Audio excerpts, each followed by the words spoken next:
Gentle ladies, gentlemen, thank you for being back in this conference. And this afternoon, it will be all about, as usual, technology. For an engineering conference, not quite normal. Will be also important to understand how industrial innovation is buckled up on knowledge. So all the speakers will come with industrial experience. That will be a kind of other dimension that we will add to this conference on purpose, is to see on real ground what happens there. How do people manage this prosperity of, so said, Europe nowadays? How do they do that? Because as you know, all these companies are multinational companies. So talking about Europe is only talking about a piece of the problem or a piece of the opportunity, a piece of things. So they all reflect on a worldwide basis. What's the place of Europe in this game? That's really important to try to grasp today. So how it will be all about how to build more efficient bridges between this knowledge value and this market value. Market is something that we didn't touch that much this morning yet, but it's essential. If you're talking about TRLs, it's fine, but the surface on you graph between TRLs and market readiness, that's important. So on top of this readiness, technology readiness, you had to add this market readiness. This market readiness makes all the value of the system. So you cannot disconnect both, otherwise you just end up with a zero surface, even if you are very clever, or if you want to sell something that cannot be done. That are two ways to think one-dimensionally. So this session will address the questions, how should the needs of high-tech business, especially in Europe, be linked to breakthrough science, securing their worldwide position. I was talking about this worldwide orientation of all these big companies. How should the financial risk and benefits for the upscaling of new technologies in the EU be shared? Because at the end, lots of initiatives and very innovative startups and ideas and innovations hit the wall of financing. You cannot avoid it. You have to, you in front of a wall, or you bore a hole in the wall, or you try to build a ladder with the help of others. There is no way out. A lot of startups fail for these reasons. How should the EU reinforce this industrial strategy in key domains? We'll have a look on that together today. So the speakers today will be, here we go. Benno, unfortunately, cannot make it. That's why I'm cheating and I'm talking a bit too much because I have a bit more room to talk today. Benno couldn't make it, but he handed his slide over. And as my personal experience in building corporate venturing is quite substantial at the Solvay Group, I can certainly comment the key messages of the slides of Benno. Benno, who works for Philips.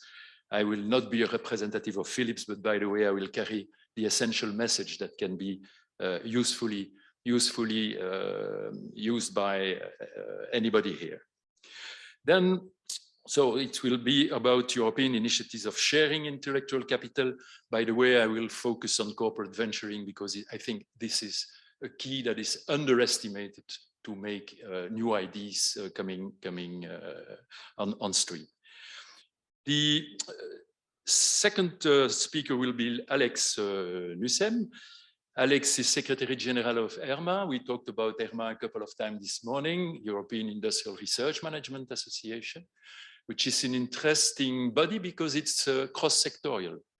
Usually you can find a lot of associations taking people sector by sector. ERMA is just browsing through all sectors and try to find the common messages that we can bring forward to make industrial research more efficient. Then we'll have a speech with Professor Richard Parker. Rick with his short name. Rick impressed me a lot in the old times when he explained to us, a couple of CTOs, how a company like Rolls-Royce could basically outsource every research. This was very strange for us. So he will tell us more about this funny experience. Funny for him, certainly, I know him. Okay, after this, indeed, a panel. IMEC is one of the key institutes for development innovation in ICT in Belgium and across the world. Lisbeth Laguet will help us to challenge a bit what was said. Rudy Kuivers is in charge of the KUL, Katholieke Universiteit Leuven University. By the way, it's the second oldest university in Europe after Bologna. And so Rudy will tell us how nowadays he's transferring technology and what are the pitfalls of doing that with big players like the big multinational companies. Gabriel is coming from, we needed somebody a bit more neutral, so we asked Gabriel from EMPA in Switzerland to join us for the panel also, and to focus a bit more on what's the place of this responsible innovation? What is this about? Just for fun and for having triggering some thoughts, I collected these two following slides. I will show them very briefly. This is a study that is not yet published, that will be published and updated quite soon, I think in the end of this month. So it's statistics about industrial R&D. What is this industrial R&D in the world and in Europe? So I just put together, I found this one. I just put together an interesting thing is from year 2017 to year 2021. So it was updated last year and on the complete year. What is the percent of, on the left side, the percent of change of the R&D, industrial R&D. So you see the sample over there, 274 in EU, 198 in US, 112 in China, 16 Japan, 78 row. What do you see in these different bars? Is that indeed the only region that was scared by pandemics was Europe. All the other regions continued just to increase their R&D, industrial R&D budget. Why did that happen? On the right hand, you will have a look on the key investors, industrial investors. Better to know the power, the firepower of the people you are talking to, and so you see ranking. The first European in this European ranking, Volkswagen, is coming as the first investor in industrial R&D. That's reality, and it's a reality that in Europe, the automotive industry is driving a lot all the innovation over here. And you'll see that the first two are coming from United States, China for the third, United States, Apple for the fourth, Korea, etc., etc. That's quite interesting to look at. If you make a zoom on what happens in the 274 European company, you see that this gap was created in year 2000, giving this pretext of pandemics. I call it a pretext because the others could manage that and still increase their R&D budget. Indeed, there are bias. We can talk about that. That's not the purpose here. So let's continue now with the presentation of here. Yes, the different the split by different sectors: automotive, health. The percentage of increasing. So the good news, because there's sometimes good news, we try to forget it nowadays, but the good news is that industrial R&D is still going on, and we continue to invest all over the world, okay, with certain particularities, like in Europe, when we are scared, we stop everything, looks like. So, next presentation. Skip to the other presentation. This presentation of Benno. Why did I accept with Benno to make some comments on what he was supposed to show you? Huh? Choop. No. Why?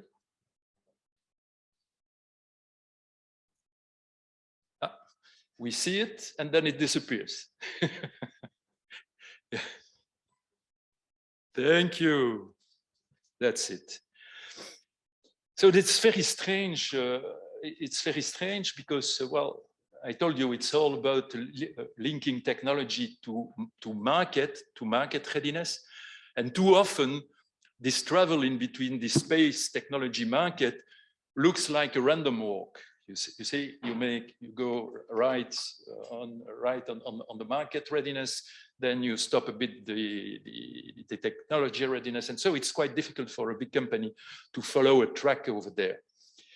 Then on top of that, other problems are arising. It's what about IP? In the old times, you own IP. Nowadays, you trade IP. You play poker. You need cards, and then you play. That's something else. You don't own anything anymore. That's another world. Why not? I think this world is more creative at the end. I wonder also why people continue to stay as industrial in Europe, because you hear that's, well, too much taxes, too regulated, too high salaries, too low at the end for certain segments, too low public confidence. Why the hell is the industry staying in Europe? Huh? Question mark. Probably one of the reasons is that we have 450 million decent, wealthy people that can buy a lot of stuff. So, but that's probably not sufficient for our elaborated brain to stop at this explanation. There must be something more. So now, one key instrument to link innovation out in a general term to industry is this corporate venturing activity. Here, I will present you some slide that will show you how industry can organize itself to play a game for which they are not trained at the end. That's not their core competence to invest. That's the reason why venture capitalists will always exist, because we are very bad in industry in playing with finance. We delegate that to somebody else, we look at that. The second thing why corporate venturing is important is that systematically, industry has started from the years 80, 90, 2000 to destroy the fundamental research inside. And so they just closed their labs for obvious reasons. If you close a lab, you see the consequences in 10 years, you know, and not during my lifetime in the company, which is a kind of interesting thing to bear in mind there. So why is corporate venturing nowadays coming back? Because we destroyed the basic research in industrial companies. So we have to go and look outside, what's there, how can we leverage that? How can we embed some value that we see outside in our own company? And here, Philips did that quite well. That's the reason why I invited Benno to give us a talk about that. Here, it's specifically oriented in his speech to medtech, but that can be applied to any field of industrial application. So what he says is that 3 startups are created globally every second. So there is enormous creativity all around. In healthcare, by 2030, well, that's tomorrow. That's in the lifetime of people in companies. A lot of tasks will be overtaken by machines. 58 billion of dollars were invested in venture capital gone into digital health since 2010. So that's a lot of money, you can imagine. So to cope with that and to organize yourself, You invent, first of all, as always in industry, you try to see where the barriers are and try to, well, to turn around or to cope with that. And you see that all the barriers usually are created by human laziness. You hate things that are a long time, hard to do, complicated. So you focus usually on incremental, and that was the bias that the industry had in the last decades, to continue to focus on incremental development. The landscape becoming more complex, long time to market, things that are happening in 20 years have no sense for me, and expertise gap also. When you get out of the university, 10 years later, you are outdated. I say 10, but it's 5 probably, or 3 nowadays. So open innovation strategy, you have to reduce all the reasons why you do that. You have to reduce the cost of innovation, diminish the risk. People are risk averse, but that's true everywhere. Nobody wants to lose his money. Otherwise, you go to the casino. You diminish your risk, quicker to market. When people have already a kind of portfolio of customers, it's more easy to get in a certain area. You have to increase your differentiation. Nowadays, financial markets value a lot the difference. When you are not as the others, that has a value. And generate indeed new revenue streams for your company. So a lot of things you have to take care, a lot of stakeholders. What's interesting is the dot, the yellow dot in the bottom left there, is that, well, health startups are very important to feed the internal systems of companies. What's interesting in this one is to show that you see that at the top there, you have a venture arm. So you have a budget and you can invest money in small companies. After that, you have to embed that in a company. So you need to transfer it to somebody. So these two parallels, they should be linked by a lot of bridges, because they, at the two parts, in the Philips Health work, the people that will really embed that in the company must stay at the forefront of what's invested. And that's done through Philips Venture. And so they have a strategy of investment.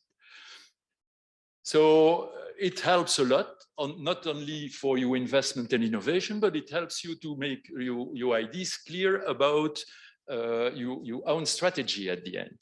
And so that's more than just a financial investment, because basically corporate venturing doesn't want to control a startup at the start. They just observe. Venture capitalists, they would love to get jewels and sell it quite high price, but that's not the case of corporate venturing. They are a bit more slow. That's why the real venture capital will always exist, because corporate venturing, whatever it is always too slow. So you need bridges, financial bridges, as you need technical bridges, as you need a lot of different dimensions. So here are the vehicles that they use at Philips. So they have health tech in the health tech sector, health tech venture. And then they have funds of funds. So they are part of funds investing in the health sector. So they take a stake in an outside capital fund. They do that. And they stay at the board there and they try to understand where is the whole system of health going there. And then the utmost thing that they try to do is to be business sponsored. When the business is paying, you have achieved your goal. That's what they do.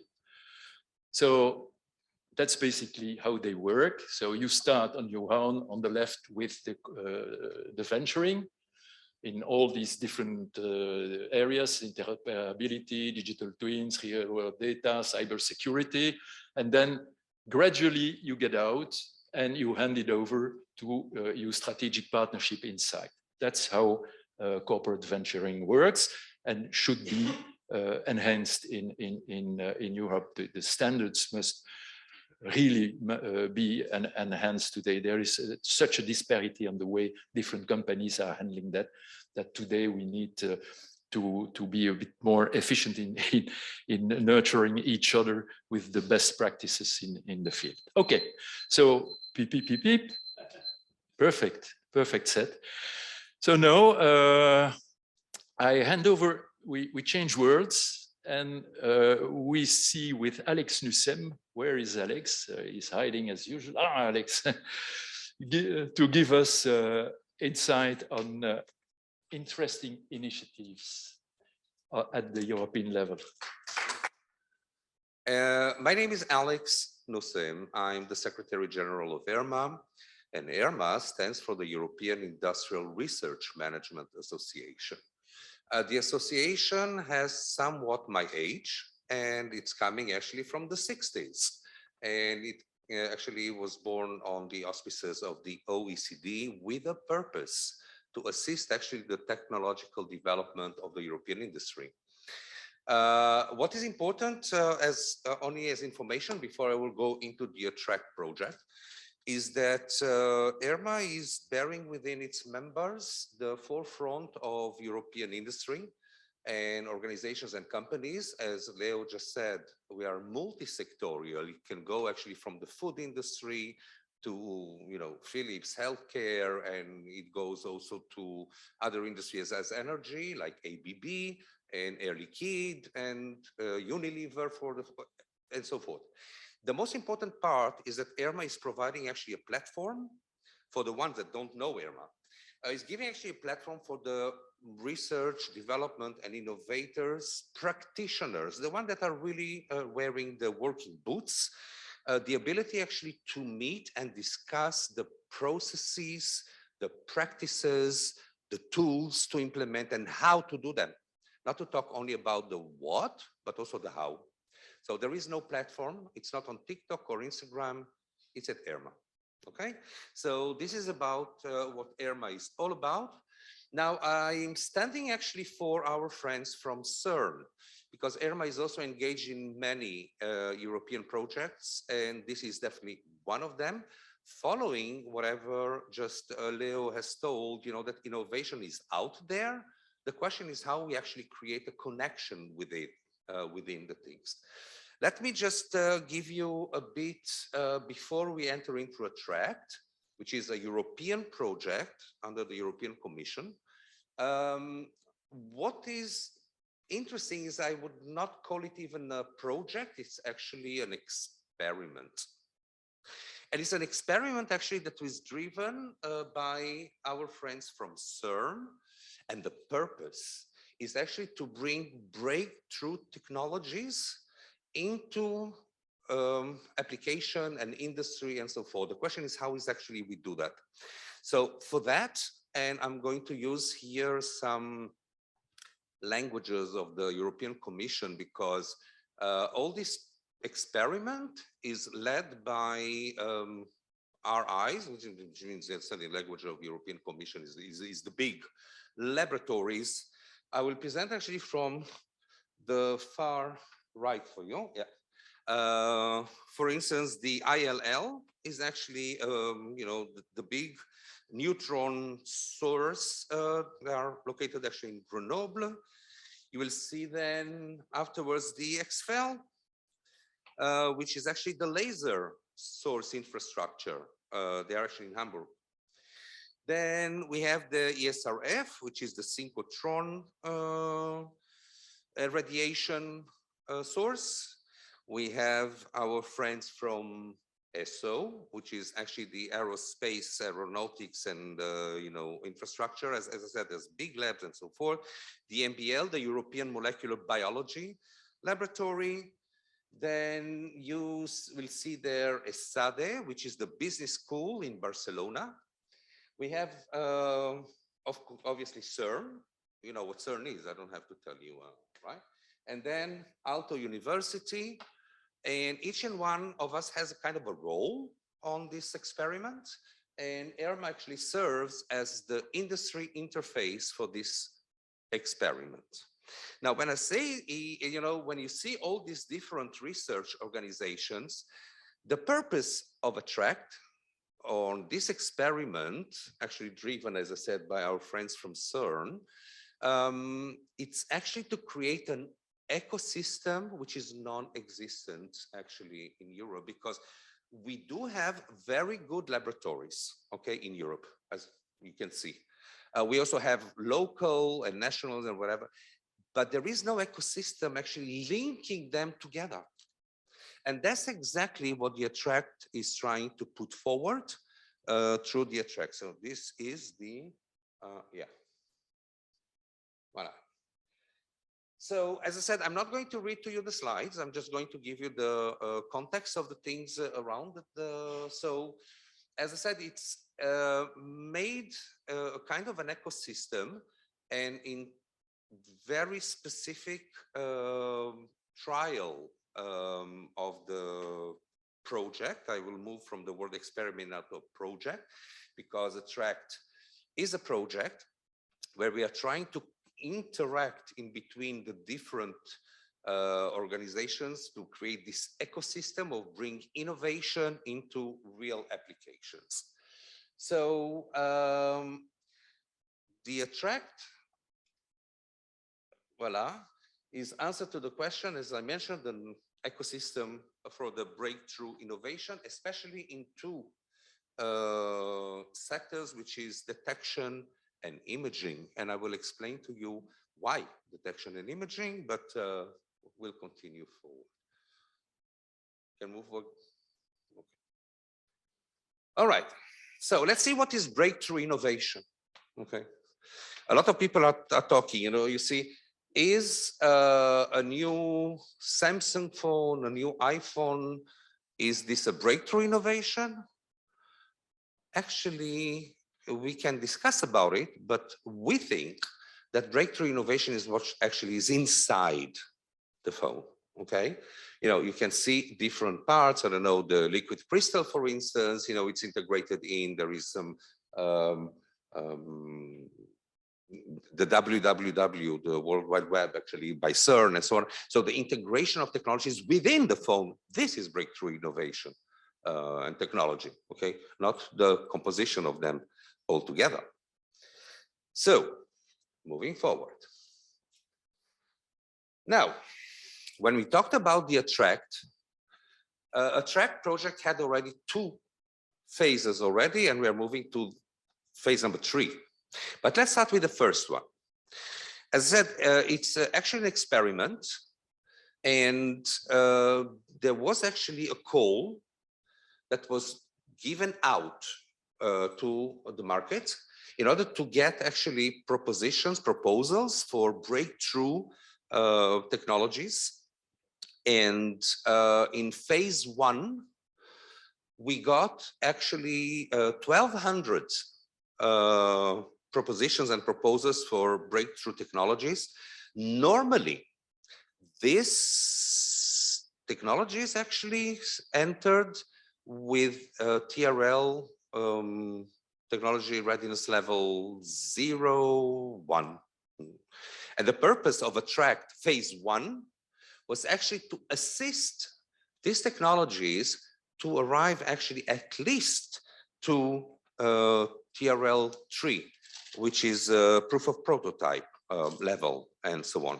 So they needed to be a bit assisted. And what we discover along the time is that, as I said, there is a lot of technologies, but when you try to move from breakthrough technologies into industry, you have to have like a jump, which is very risky.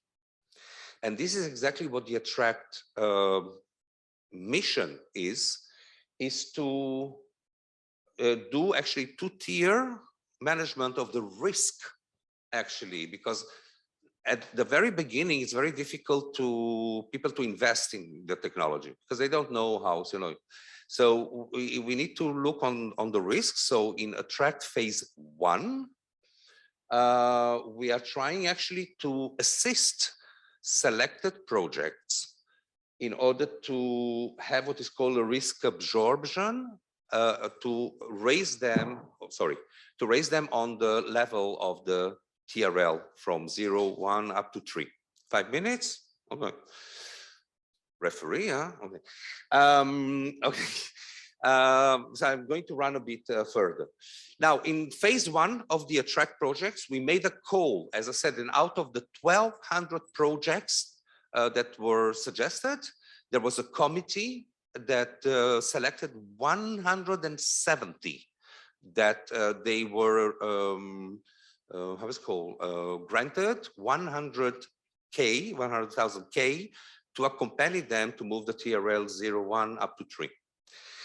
In Attract phase 2, out of the 170, the committee again talked about the new selection out of the 170, and in Attract phase 2, we selected out of them 18 projects that we are helping them to move from TRL 3 up to TRL 7, which is industry readiness. So this is, as I said, we are helping them, and in phase 2, we are not doing any more of the risk absorption, but actually some risk mitigation in order to help actually technologies to move from the valley of death. When we have to. Now, if you develop just a new liquid crystal screen, it's not a big innovation, but when you talk about the breakthrough technology, the death of the valley of death is really, really very steep. I'm moving forward. Okay. Another pillar is what is called the co-innovation. What we try in the ecosystem in connecting the different things is that a biologist will be finding actually technologies that are being already done in other places that can be usable and so forth. So the co-innovation and the ability actually to interact in the different players of the ecosystem is very important. I'm moving very fast. Now, this is something, another interesting thing, the Young Innovation Project. This is the creation of Attract Academy. We actually, but this is CERN doing that. I said I'm standing for them right now. And CERN actually is bringing students, master students, actually in engineering, in business, in industrial design, and put them together with researchers in order to create actually the possibility of things, because it's a think tank idea in between researchers and all the students. Very successful. It started with 100 people. Now the European Commission is asking actually to scale this up. And very soon we will have the Attract Academy with over 500 students. So that's going to be very interesting. I'm really running fast. Okay. Now, why detection and imaging? In reality, in anything that you touch, there is nothing that there is no sensors, no detectors, computing, because the detection and imaging is actually embracing, as I meant, the sensors, the detection, up to computing and so forth. So that's the reason we tried in the Attract to be as broad as possible in terms of the technology provided or suggested, but not to be infinite. So it has to be broad enough. This is why detection and imaging was chosen for the Attract experiment, if I would call it that way. Boom. Now, some figures of merit, which is important, as I said, in Attract phase 1. This is something, that the CERN guys are really very, very happy. Even at low TRL, 18% of the funded projects got even private investments. It means from business angels and so on. So that was really fantastic. And 30% of the projects, in addition, got also national funding.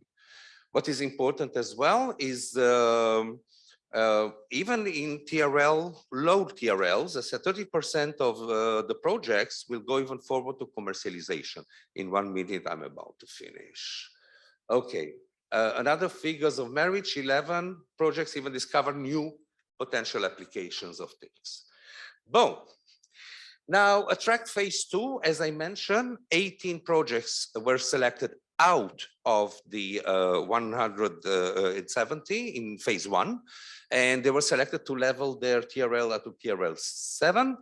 They were substantially more supported, obviously. and we are continuing actually creating the synergies within the ecosystem to bring it forward. There is no,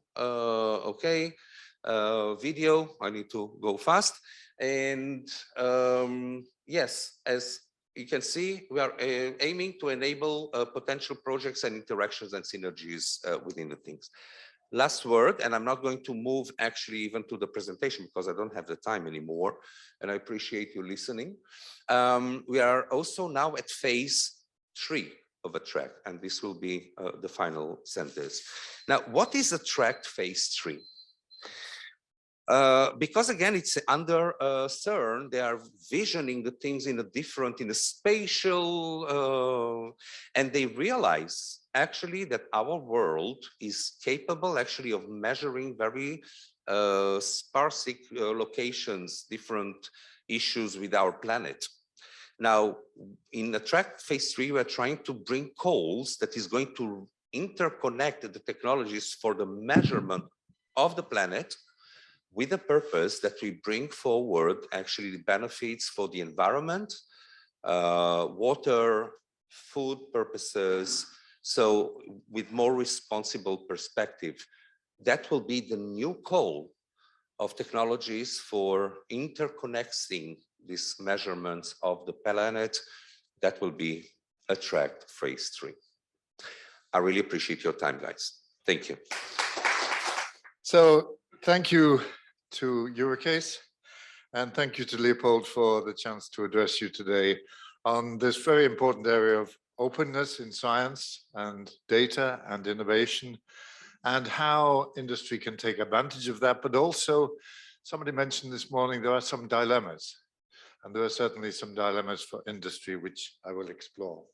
I didn't invent the title. I think that was Leopold's fault, but had I done my own, it would have been much shorter. If I just read out the title, I've used half my time, so you can read it yourself. But basically, it's what I said. How do we take advantage of openness in industry, and what are the pitfalls and the threats that may come from that? Oh, that's it. So 3 aspects of openness: open innovation, open science, and open data. And we touched on most of those this morning. I think in terms of industry, then the open innovation is one of the most important bits, and you saw that coming up through both the previous talks in this session. Innovation is the whole process of taking science, taking the outputs of science, and turning it into something that creates wealth, that creates social good, or in the ideal world, both. So it's a process, and it has to get through to an end point where the science is not only proven, but saleable, and hopefully creates wealth for Europe. So I'll start with open innovation.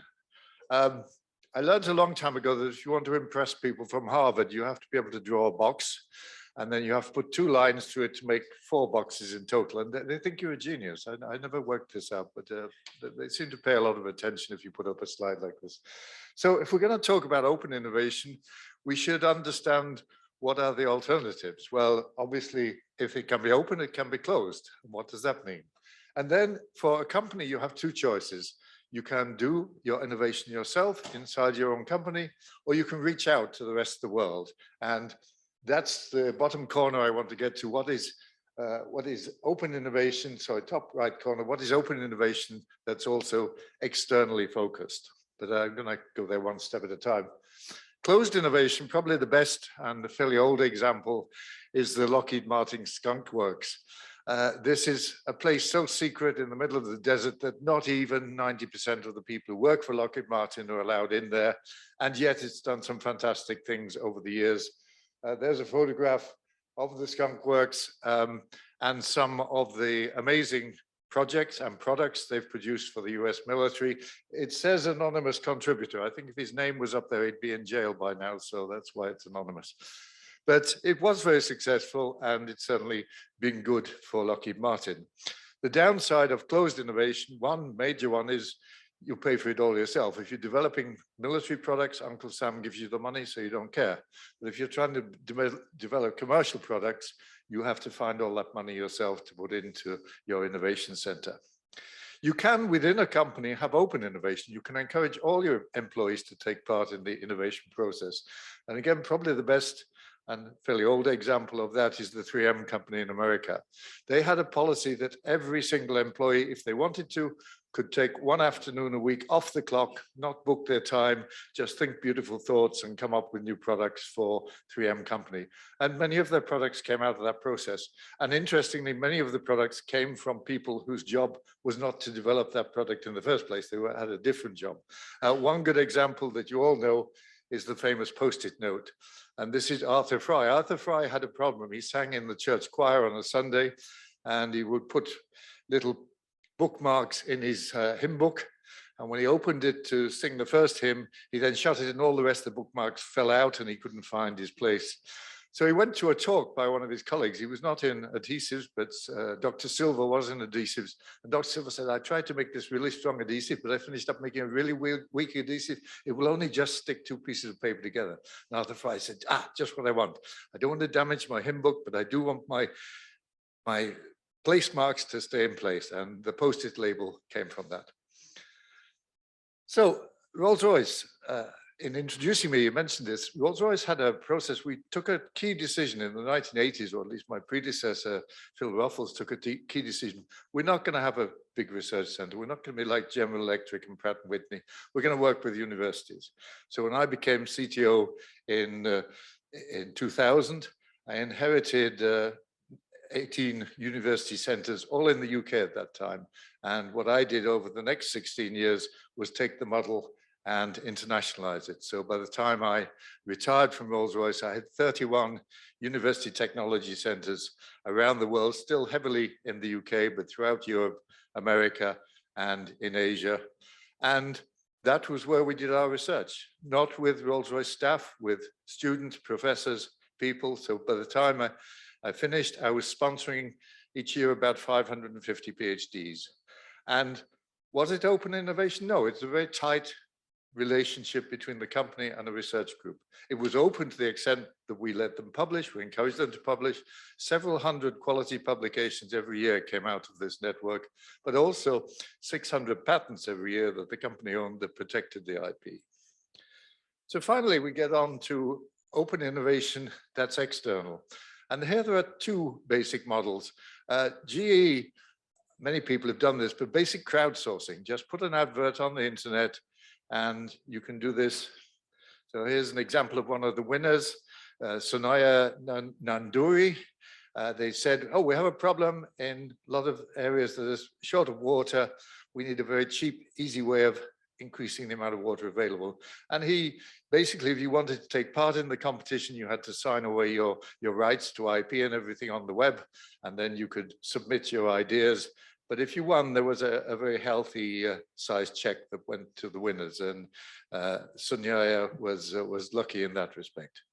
But in talking about open innovation through collaboration and reaching out, then I think we have no better example than here in Europe. The framework program is now over 2 decades old, and yet it has promoted universities to work with universities across Europe, companies to work with universities across Europe, and even companies that normally compete in the research space to work together.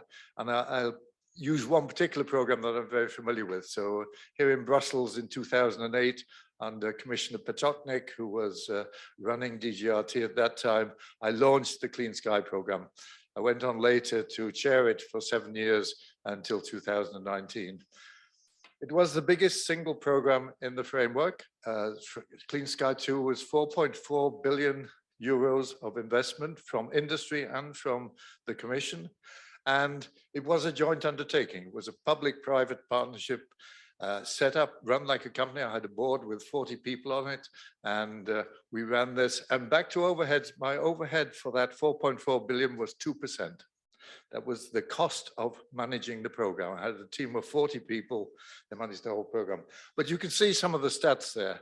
30 countries. The quick amongst you will realize that's more countries than there were in the EC. And that's because other countries like Israel, Canada, Norway paid into the framework program and were allowed to participate.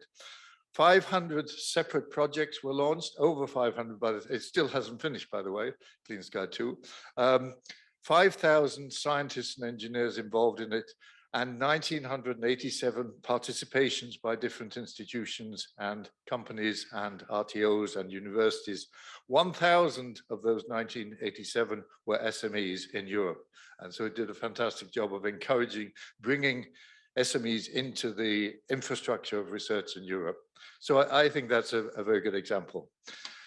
If we're going to have more openness, then that actually emphasizes the need for more protection for intellectual property. And I'll come back to that a bit later. But you basically in a company have to make a decision, am I going to spend money on a patent or am I just going to get on? If you're fast to market, you have short-lived products, mainly software apps and things, you don't bother patenting, you just get on and do it. By the time your competition have copied it, you've done something else, you're somewhere else, so you don't care. But if your product development timescales are long, like aircraft, like nuclear reactors, where from doing the science to the end of life of the product can be 30, 40 years, then you certainly need some protection during that time. If it's a secret internal process, Colonel Saunders' secret mix for his batter, then you can probably get away with keeping it a secret. But if it's something somebody buys your product and they can cut it up and say, oh, I can see how you do that, then you need that protection. So open science, we talked a lot this morning. There are a couple of definitions there. I won't go through them because we've seen definitions already today. One thing that's interesting is both of those definitions, both the EC's definition from this time last year and the public definition, if you can call it that, on Wikipedia, have the word data in there. So you think, oh, well, why do we need to talk about open data if open science already includes data? Well, that's quite simple. Only a minute proportion of all the data that's out there comes from scientific research. The vast amount of it is data gathered for all sorts of other reasons, by health services, by meteorologists and the rest of the world. And so you really need to be able to bring all that data together to be able to create the industrial products of the future and create the algorithms and models that allow us to make those products safer and more reliable for the future. So we get then on to open data, and again, a definition of open data, which we've heard earlier. I like the point that open data has to be open enough, but also restricted enough, and getting that balance right is something I'll mention when I come to the dilemmas in a minute. What data can you share? Well, almost all data. The one thing you don't want to share publicly is attributable private data. And EC is probably stronger than most countries in the world in terms of having very rigorous positions about protecting private data. In fact, most American websites you go onto, they now ask you, what's your nationality? And if you say you're from Europe, they say, oh, well, don't bother coming on our website, then go away. And we don't want to finish up in court in Europe. So, so the EC does a pretty good job there. It's worrying now with AI that even when you anonymize data, clever AI systems, there's enough about me on the internet that it can associate that with the anonymous data and actually figure out who that data came from. So it's worrying from that point of view. So some of the industrial opportunities, if you're a nimble company and you can take advantage of the data quickly and you have short-lived products, then you can certainly get to market, make some money out of the data and the science that's out there. But the dilemma is that the models and the algorithms industry needs will get better and better depending on the amount of data they have access to. But no company wants to share its own data if its competitors get to see it. Fortunately, there are some clever tools emerging now, a couple I mentioned there. So homomorphic encryption allows you to encrypt your data and then operate on it with mathematical or logical operators without unencrypting it. So you can send it off to a university, say, here, run your algorithm on this. They send it back, you disencrypt it, you get your answer, but nobody saw your data. And the second is called federated learning, sometimes franchise learning, where you send the model to look at the data. You don't send the data to the model. So nobody keeps a copy of your data. The model goes and looks at the data, learns, comes back a better model and carries on. So that's good news. The other dilemma is if EC is going to immediately publish all the EC funded data and research, how do we, I mean, when we say EC funded, that's a misnomer. It means funded by the European taxpayers. And those European taxpayers are the companies that have a vested interest in being able to take advantage of that data. So that's the dilemma. How do we ensure that European companies can get advantage from research paid for in Europe and from data in Europe. And if the data simply goes into nature, the Chinese can read nature just as fast and as quick as we can, and are often, as we saw with graphene, quicker. It was invented in Manchester. 2 years later, I visited the Graphene Institute in Beijing. 5 years on, we finally got around to having a Graphene Institute in Manchester. So the Chinese are pretty smart. So that's a dilemma I don't have an answer to. So finally, my 3 takeaways for the Commission. 1, continue the good work of the framework. And I know many of my European colleagues are frustrated that this last year and a half, it's taken an age to get the next round of the framework program, Horizon Europe, off the ground and started, but it's there now. On a personal plea, I hope we can find a way of the UK continuing to be able to participate in that program going forward. It's vitally important for the UK and for UK scientists. I think many of them will leave the UK and come to Europe if we don't solve that problem. Continue to promote open science and open data, as the Commission is doing, but at the same time, put with it the education and support so the IP created can be protected, and again, European companies can benefit from that IP without just being in the open domain. And finally, we talked about this morning, so Carol talked to us about the EOSC. I think that's the first step towards what I'm talking about here. Actually, EC having a responsibility to create, curate and manage data. It doesn't necessarily have to all be on one server, it can be distributed, but manage access to it so it's as open as possible, but as restricted as necessary. I like that phrase, and it's a very good phrase, and we should continue to use it. So my time's clearly up, but thank you very much for your attention. Thank you, Rick, for this enlightening explanation. So it's all about, the definition of intelligence, by the way, is how many contradictions you can cope with at a given time. Huh? So it's all about life, coping with contradictions, and open, protected, open, and all these things. So that's the good news, because we have to be creative. We cannot abandon the conclusions to a machine somewhere. We have to find ourselves the solution. So time to go to the panel and to listen to the reaction. It triggered all the speakers triggered in the brains of our friends that are listed over here. Lisbeth, okay, well, welcome. Lisbeth Laguet from IMEC. I already showed you the slide, sir. Next slide. So Rudy Kuivers from KUL and Switzerland, and Gabriel EMPA Research Center join me on the stage just to take the first seat, please. That's okay.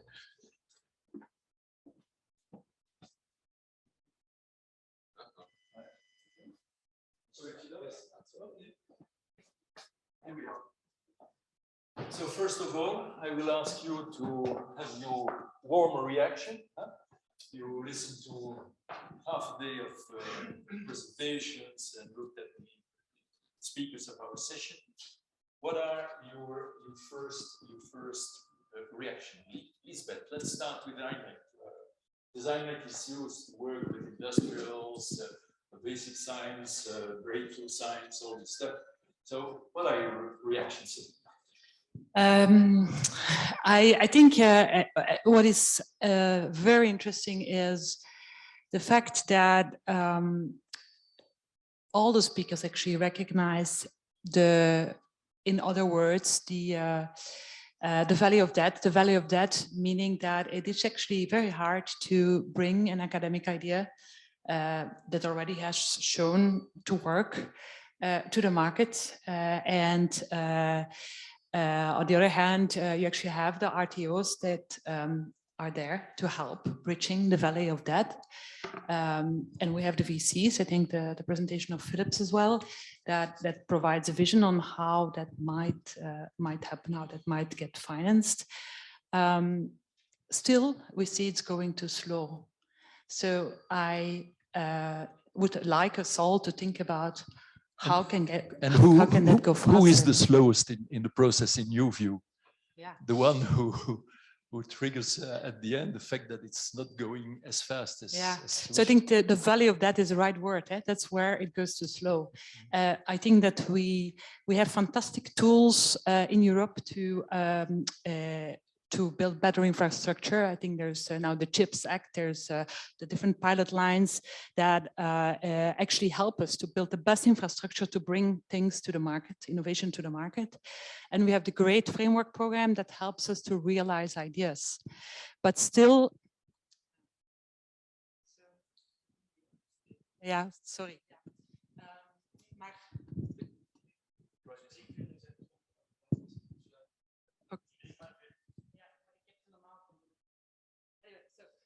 But still, these parties don't necessarily find each other, and individual product ideas seem to be stuck in going from one public funded tool to another one, or small seed rounds to another one. And then innovation takes 15 years. And I think that we should also think about One second. One Right. second. They need to arrange it because they're same things and we want to hear. So now we have to look. Yeah. Yes.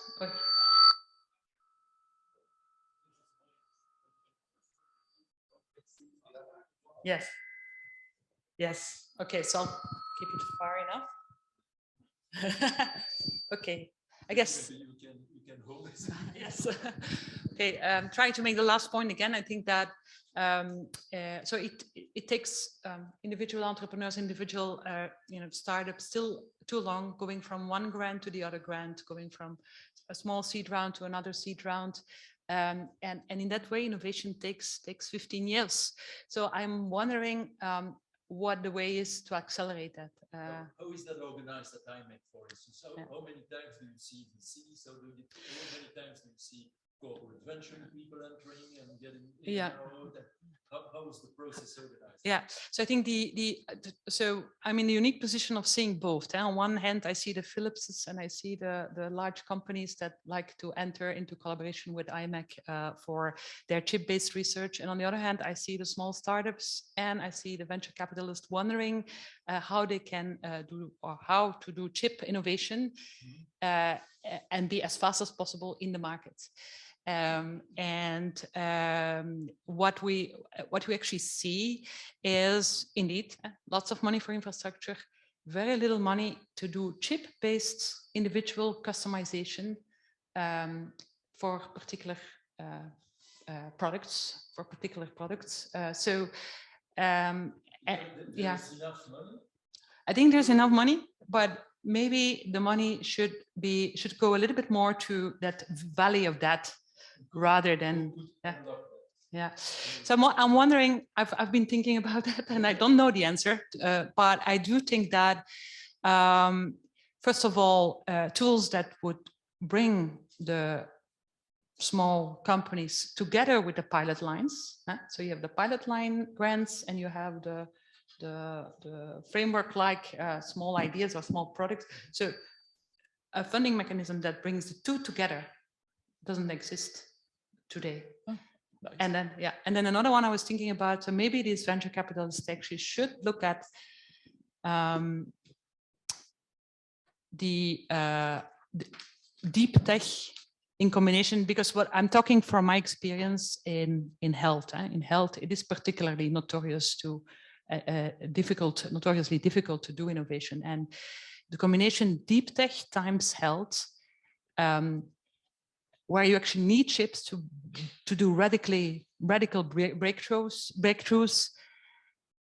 There's not so many. There might be, there's digital health, which often limits itself to software.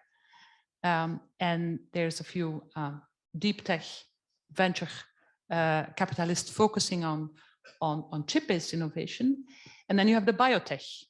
But exactly that, very synergistic place where you can do deep tech innovation and bring that to health. There's not so much VC around that focuses on that, early VC that focuses on that. So that was another one I was thinking about, but there might be other Okay. ideas. We'll right? take this message together to the VCs. Rudy, what's your input there? Well, I completely agree that the value of debt is for research institutes like IMEC and of course also for universities, one of the key challenges. And I recognize when you talk about CHIP, multiplied health is a very difficult one. Yeah, I think it's perceived as too risky by venture capitalists, being private companies having to earn money on their investments, that it is perceived as being too risky. I have an example from another domain, like for drug development. We, about 10 years ago, started a special incubation fund together with the European Investment Fund to really close the gap, the value of debt, to really develop with very specialized people in the Center for Drug Design and Discovery to be able to, going forward, for having a nice research on having detected a new target, then to do very specialized chemistry to come to a class of validated compounds where toxicology and so on indeed indicates that it's good to be at that point to be taken up by industry or to set up a new spin-off company. But having good scientists in biology coming to that class of compounds, that was really first a value of debt.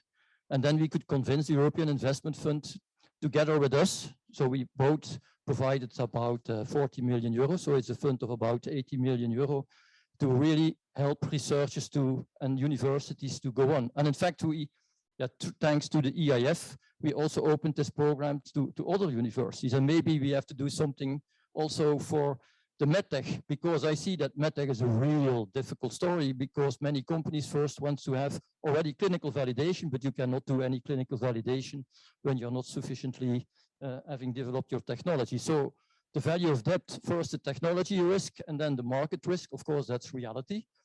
I also think the idea about ecosystems, yes, it's true, and we need an ecosystem of quadruple helix, in fact, meaning that you have industry, you have universities, you have government, but we take also together that with financials.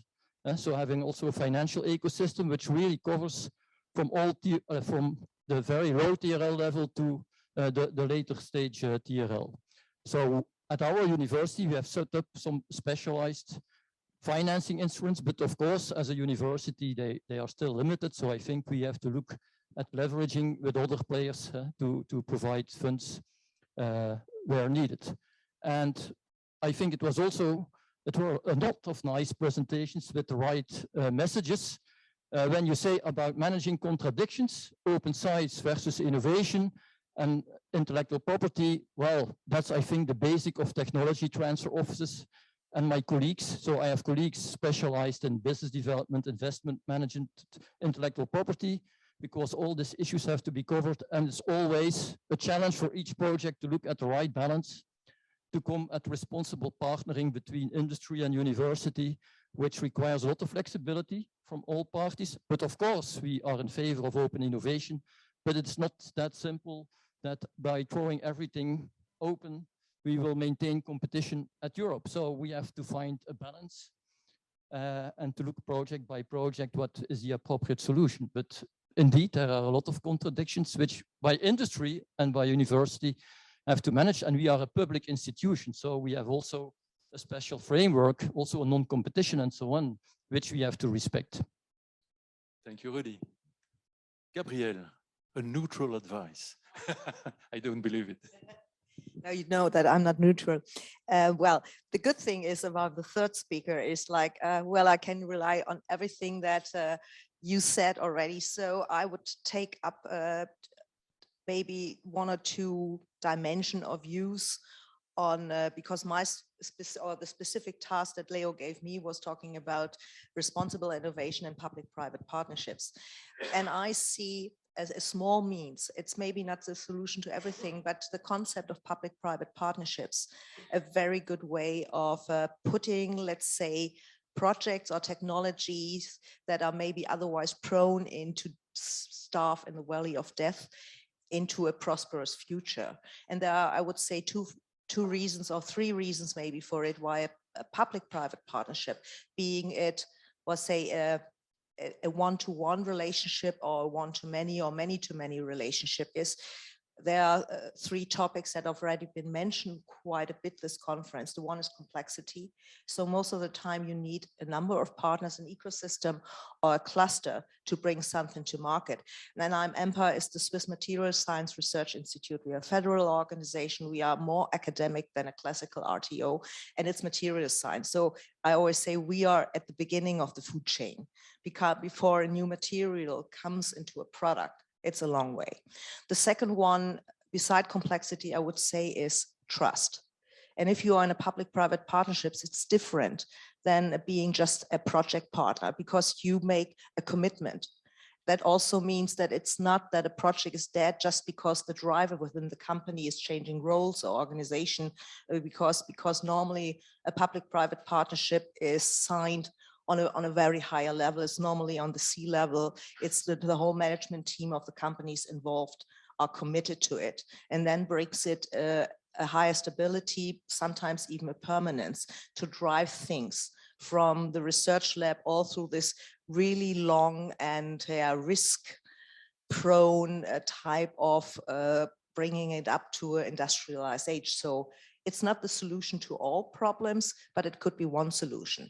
And if I have a minute more, because Leopold also asked me what impact could it have on responsible innovation, I would say that the public partners do have responsible innovation embedded in their NDA, because they are committed to society, because most of the time they are on the majority paid by taxpayers. They are normally driven by scientists. And I would say these are two good, let's say, inputs or drivers for having responsibility in your DNA. When you look at most RTOs or universities like our research institutes like us, the UN sustainability goals on top of their presentation said, yeah, we drive them. We cover 7 of them, we cover all of them. And we are not, so our commitment is not to a shareholder that looks at the end, what is the bottom line? We have some other commitments. And I think being in a public-private partnership and also being really in a partnership means that we can have an impact on the companies. Having said that the majority of the companies that we are talking now to are already very much involved in responsible innovation. Even if being just for the reason that sometimes their financial evaluation is based on how green are they, how sustainable are they. There is still quite a number who tries to cover that with a bit of greenwashing. But I think the more like the Standard & Poor's and the Moody's are rarely looking deeply into the same sustainable activities of companies. It will come, let's say, like a sine qua non for company to sustain business. Thank you, Gabrielle. It's true that in the last years, we saw an incredible shift, not in the nature of problems, because basically the same problems come along for 50 years and more, but in the priorities and where we put value. And I was wondering, in all your institutes, how do you embed, because we are talking a lot on TRLs and readiness. When you sell your technology, by the way, it would be smart also to have a good idea of the market ideas that are hidden behind this technology. How do you cope with that in your different institutes? How do you train your scientists? By nature, they are not trained, or they don't even integrate this dimension. I can even go to financial dimensions, legal dimensions, whatever. How do you embed that? Do you work with business schools in universities? How do you nurture your technology proposition? Lisbeth. Again, a very interesting question. We actually had that problem when so IMEC started to look more to the startup and the venture world. We had that problem that was very little experience in the organization. So we have a lateral group that is looking at strategic market analysis, that also fosters an internal training program for being able to cultivate the entrepreneurial aspects of the scientists who would be motivated to go there. And we are looking, it's not there, but we are looking to also connect to some of the very good American schools that, for example, Stanford has just such No schools in Europe that have the standard? Or? Well, but very tech-focused schools. I think we have fantastic training programs in Europe, but for example, Silicon Valley, the universities in Silicon Valley have a very good knowledge on how to do chip-based innovation. And so there we would actually like to learn a little bit better how they train their people. Thank you. Rudy. Already for many, many years, I think we devote a lot of attention of creating an appropriate culture at the university. And so we, of course, have to do education and good basic research, of course. But we also have set up already many, many years ago specialized training programs. We first started with PhD and professors. So we have a yearly training on technology transfer for, and okay, we limited to 120 people. After 2 days, it's fully booked because there's a practical exercise connected to it, which we then coach the teams. So there is, I think, a very good culture at our university that entrepreneurship is really a very good option, or more generally, also being, combining research, education with being involved in technology transfer and innovation. And about 10 years ago, we extended the trainings to all students, in fact, at the university. And so we have also training programs for them. And mandatory? No, it's, in fact, it's always voluntary. And yeah, once yearly, we have an entrepreneurship challenge, a KIC challenge, which really focuses on the SDGs. Because I think at the first place, you really have to create the appropriate culture, organizational structure, which really supports entrepreneurship. It's not only about talking about entrepreneurship, but it's also about driving and supporting entrepreneurship. Because I think it's very important that everyone knows, yes, we have to create impact. And I think society has the valid question, are you creating impact? I think, yes, we have to do. And nowadays, I think a lot have changed. A lot of people are really open and understand that this is also an important role for everyone, the young students, and also our research. So training is one. Okay, there in Surplus, I completely agree that you have to develop specialized training programs. We have a general one for those who think about creating a spin-off. It's a 3-day which we organize with other universities, like also with the TU Eindhoven. But I think it is also interesting to have very specialized trainings when you really say, I want to start a spin-off in the life science. Is completely different than saying, I'm going to start up a company in the ship industry. So I think it's an and. But I'm positive. A lot has changed in a good way. Are these training also organized across different universities, or is that only one university that is taking the initiative? Well, I know the best situation in Flanders. I think all universities nowadays offer courses like we do in Leuven, and some initiatives we jointly together, like our masterclass in high-tech entrepreneurships, is together with most of the Flemish universities and the TU Eindhoven as an example. So I think the more it becomes specialized, the more you have joined forces, and it becomes more interesting to join forces. From IT to materials, is that different? I would say it's far different, because with materials, it's a bit with life science. You need a lot of investment before something goes out to the market. But I would say in the terms of technology transfer, we really quite differentiate between 2 channels. The one channel is the one we were just talking about, the entrepreneurship channel.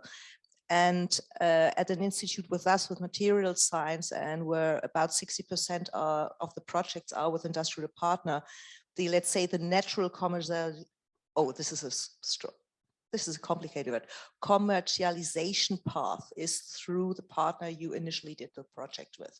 So we do a lot of things in entrepreneurship. We have the courses, we do joint things with the ETH, we have awards and things like that, but we still see, compared to the number of projects, startups in material science is a really, really small thing. So we rather, in terms also of impact, looking more, how can we get our technology out to industrial partners. So how to involve them, invite them, have like science speed dating events, talking a lot to them, having industrial newsletters, just to make sure that they talk to us when they have a challenge or an idea. But luckily, through our past, we were for 100+ years the Swiss Testing Institute. So there is no, how you say, there is no wall to climb for even a small company to get in touch with us, where they maybe shriek away for talking to a professor from a renowned university, not knowing that our head of labs are professors on renowned university. They just maybe don't behave like that. I want to make one addition. Yeah, sure. Maybe I brought the wrong message. I completely agree that you have to look at the combination of different routes to bring the technology to the market. Each year we conclude about 3,000 new collaboration agreements, and we start about 7 to 8 spin-off companies giving already. So I completely agree that it's not only about starting new companies, it's also about setting up good partnerships between existing companies and university. And our tech transfer core is on tech transfer in general, with the different ways to bring it to the market. Because I agree that sometimes the focus is too much on starting a new company. I think you have really to find a good balance and take profit of what is already available. Of course, players which are already there. So sorry if I maybe give the impression that we only look at starting new companies. That's of course not the case. Thank you. So we have 15 minutes left to ask for general questions and specific questions from the audience. If some of you, lots of hands, can you carry the mic over here?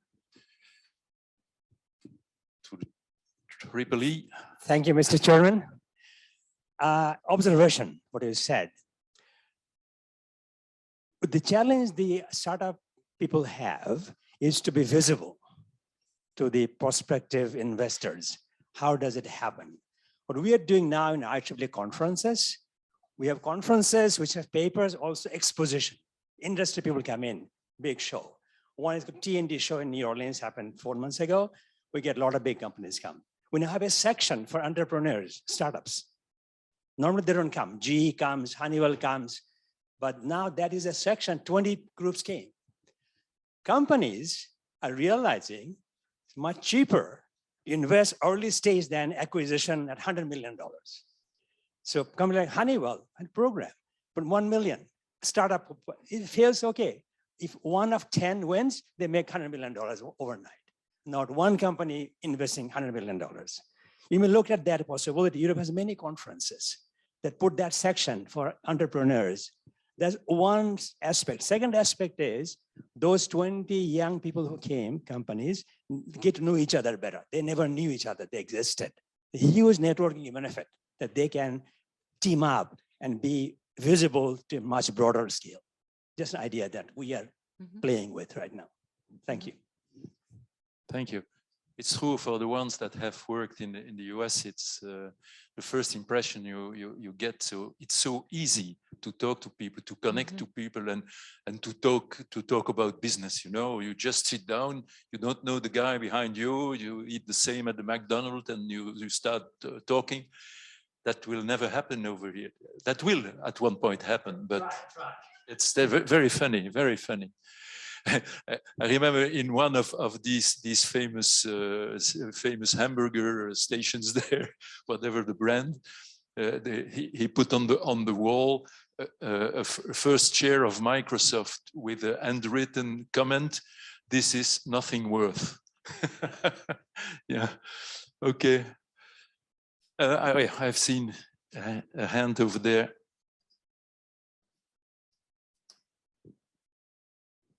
Simon.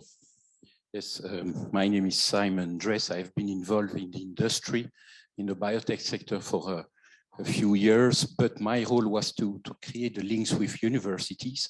And at the end, I'm still convinced that there is no fight between us. We can only join effort, and I can only thank the organizers for the day today, because I think very large and sensitive debates between academia, research center, industry, and center, excellent center like IMEC in Flanders, for example. So thank you for that. I have two small questions. The first question is about public-private partnerships, because we speak about ethics. We don't speak only in open innovation about money. And I totally agree with the comment of Gabriel saying that in public-private partnerships, when we really need to address science for addressing societal needs like water, like Alzheimer, etc., having the public sector, the academia, the research center together with the industry is really a must. My first question is, does this mean that there are some areas which are more secret, which are more based on, you know, the private interest, where IP is so sensitive that we say, okay, this kind of deals, let's put it out of the public-private partnerships? That's my first question. The second question, and sorry to take the word so long, but I will keep it. The second question is a matter of balance. I've heard about dilemmas. And indeed, we see that we are facing with dilemmas. And when one of the key dilemmas, which is linked to IP as well, but which is linked to Europe as well, is if we want to create value in Europe, and we speak about open innovation, to what extent? How do you see the balance when trading with China, when you don't know the agenda of China? So the second question is very delicate. You are not obliged to answer to it. The first one, I think, is a little bit easier. So first one, PPE, public-private partnership, is this really reserved for certain times of challenge, while you accept that the industry needs to work out of the PPPs to protect IP in other areas? The second question is more political. Yeah, please don't add a political dimension. The problem is already so difficult to solve here. So, but you're right. Who takes the first, Elizabeth? Yeah, it's not a very interesting question, and very interesting question, and not an easy one to answer. Maybe it helps if we.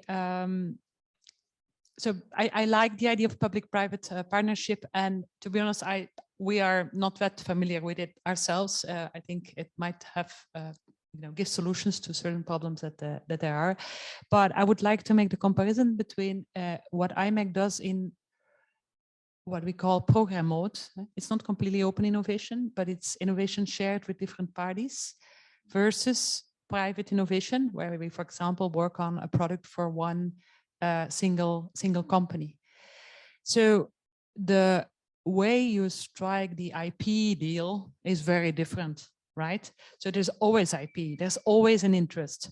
But in the first case, you're gonna work on what we call maybe pre-competitive IP, you're gonna work on shared IP, non-exclusive IP.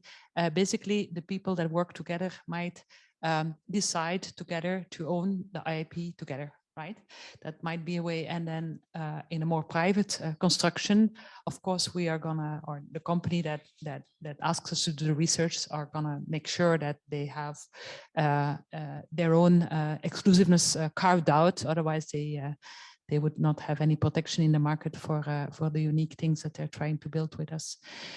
So I think we need to take into account IP also in public-private. It's not because it's public-private that there's no IP consideration or IP deal that can be winning for every party that joins. I absolutely agree with you. And as you said, it doesn't only apply to public-private partnerships. These are from different construct you just described already happens in bigger projects. It doesn't have this like a permanence of a public-private partnership.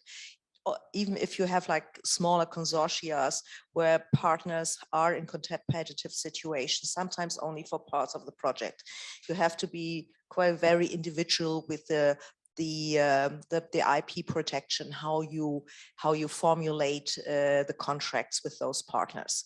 But I think everybody here who is in a way in technology transfer had that experience that yeah, you have to solve a problem. And I think the best thing is that everybody wants to have it solved. And there is a certain kind of trust that you find, let's say, a written way to make sure that everybody is happy with the partnerships. Thank you. One more question? He won the race. And wait, 1, 2.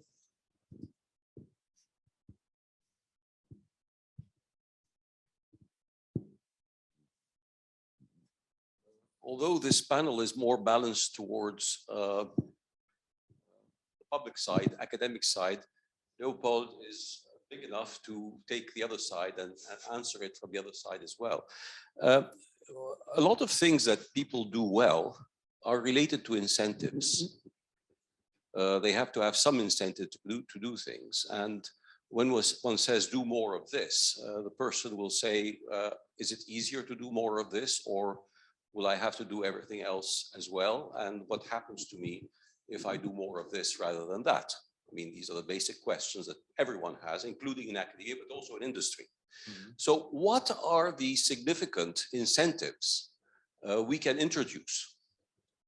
Since a lot of our discussions are about the border between research, which happens mostly in academia, and innovation, which normally should happen mostly in the industry. So what are the incentives that we can introduce for people to do more of it and better of it? You mean for people in the research and technology both organizations? Sides. Just what are the incentives to for succeed? An industrial person who's head of a group in a company to promote work with academia? Or what are the incentives for an engineer in industry to work better with academia, and vice versa? I mean, how can we set up better incentives in Europe to fluidify the collaboration and the work?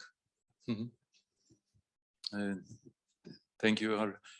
So I can only rely on my own experience in the field from the industry point of view, and then I will hand over to my colleagues here to see what they do in the research organizations. But actually, the incentive, for instance, the incentive on IP was a standard in Germany, for instance.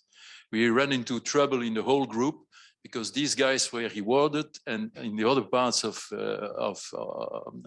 Solvay at the time, we couldn't reward the people the same way because it was not embedded in the procedures and all these things. So there was no incentive on applying for IP. So we had to change it. But after that, we ran into the trouble that very often you build your IP on the knowledge and things that people before you have done. And so these guys, gray hair guys, came back knocking at the door saying, hey, this young guy, that's very fine with this incentive, but I had this idea 15 years ago, you know? So it was a nightmare at the end to manage the incentive based only on the IP. That's why human resources, and I was always against giving away your power of human resources to another department than you own, but that happened. It was based on financial incentives on the business units you served, which is also something at the end, which researcher basically has a big impact on the sales on the business unit. I don't know, and nobody knows, by the way. Yeah? And so it's a very, very tricky thing to reward people. I think the answer there is to have a very strong internal relationship and discussions in between the researchers, knowing who is doing what and making people accept that these ideas are coming probably out of this group rather than this one, and then reward these people for that, being recognized by the others, because each time you choose somebody to reward him, you run into trouble. That's my industrial experience. I don't know how this critical point is managed in Rudy. I see that you have the mic, so start the answer.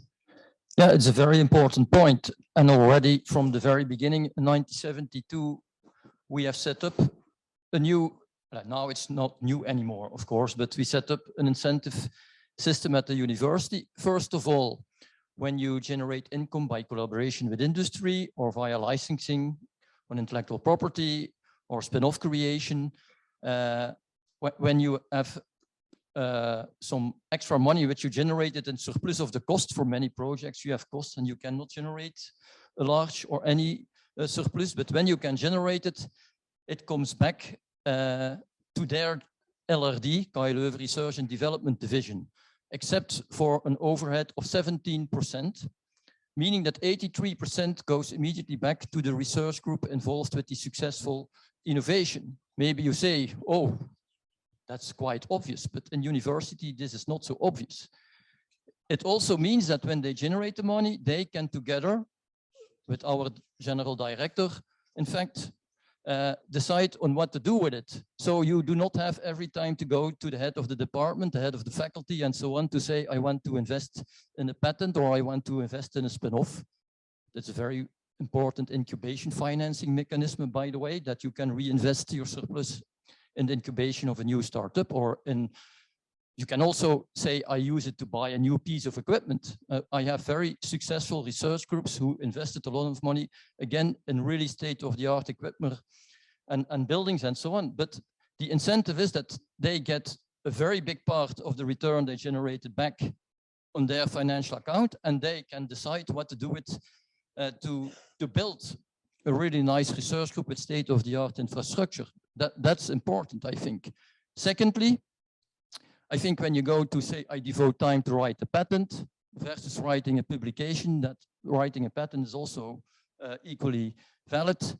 And even on the Flemish or Belgian level, I think you have a legal framework stating that at the university, when you are one of the authors or on a patent, you talk about inventors, that when there is a return and after all costs have been paid related to the development and the patent, that a nice part can go back to the inventors.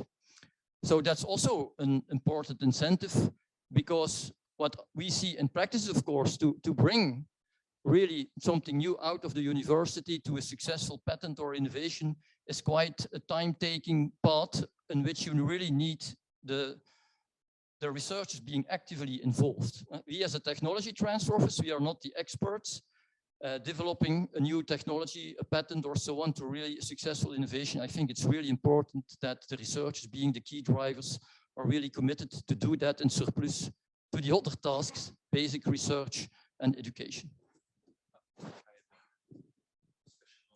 Yeah, this is interesting because Switzerland is normally supposed to be the European home of money, at least of a lot of money, not even from Europe. But we don't incentivize with money, not at all, not for the people. Well, there is also this third rule that inventors get money back, that's legal, we cannot go around it. But otherwise, I think it's more a cultural thing that is important. I think people come to us, we have about 200 PhDs and about 200 postdocs at the same time. So when they initially come to us, they think about an academic career. I think everybody who strives for a PhD wants to be a professor at one point in time. But there are two things they realize when being with us, something between 1 as a postdoc or 4 to 5 years as a PhD, that for one thing, industrial research isn't as gray as it sounded when they were at university, because as I said, in 60% they work together with girls and guys from industry, and they realize that the research topics there have one big advantage. They most of the time come into market. So there is a real impact beside just an academic paper and the citation numbers that you get. And they also realize that the academic career pyramid is pretty steep. So they realize very soon that their chances of getting a professorship are far tinier than striving in industry for, let's say, a driving role in research there or with another. So it's for us, it's more the culture of making not there is academic research somewhere on platform 1 and there's applied research with industry on platform 2. And you can of course do that by highlighting those efforts by giving out innovation awards and not only academic awards. And also, is it a bit how much light does the directorate of a research institution does shine on those people who do applied research and not getting the Nature title, for instance. Thank you. We are running out of time and basically out of coffee because we are eating the time of the coffee break. But I suggest that I saw two hands raised, one over there somewhere and one from Luc. So if you could just phrase your questions and maybe our panelists can answer during the coffee. I will only phrase a question. And I hope that we will have the opportunity to discuss it during the break. But I would like to address the problem which is on the slide, creating big players at European level. Nowadays, we see how it is important to have an independence in some strategic domains. And Europe has been very successful in aircraft domain. And in chip design, for example, how could we develop a real chain of value in chip, but not only design or production and so on, in order to increase the independence of Europe? I don't need a direct answer, No, but that's I think obviously a question for Lisbeth. Yeah, I will be happy to talk with you in the coffee pause a little bit more. And if you are interested, just join the coffee with Lisbeth. The other question over there.